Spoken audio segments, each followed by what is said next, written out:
Ngayon po ay ikalimang araw na po. Kasama ko namin ang iba din, mga Intel. Yan. Kaya Dede, si Danmar, si Edwin. Yan.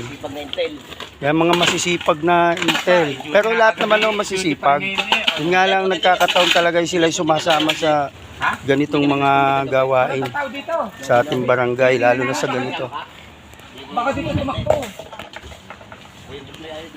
Ayan. Parnare. Kasi ho, Baka din tumakbo, walang tao dito. kasi ho ay nabarahan na ng Kaya lupa. kailangan dito may Yan. nakabang. Tatanggalin namin yan ng lupa para magdire-diretso na ang daloy ng tubig. Kami ng dalawa nito. Yung area effect lagi na. Aray, mga tupad. Gusto ko daw mag-resign. Napapahiya na. Yan.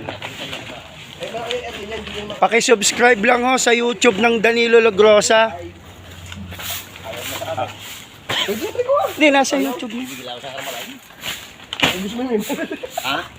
Eh baka may makalabasan, hindi ko kaya dumaban. Hindi naman ano eh. Pag nakita mo ganyan, hindi tatawag dito. Barangay, hindi naman ikaw gusto mong tutok. Yan. Kuha eh. Pasalamat po talaga tayo sa ganitong project ni Mayor Ejam dahil ang tupad ho ay Bahala ka. ang binuong tupad ay nakakatulong sa barangayan at natutulungan din sila magkahanap buhay. Nakakamulo ng puto. At sa pamamagitan ni Kapitan Dennis Paloy Lombres, Mabaya ka ng barangay.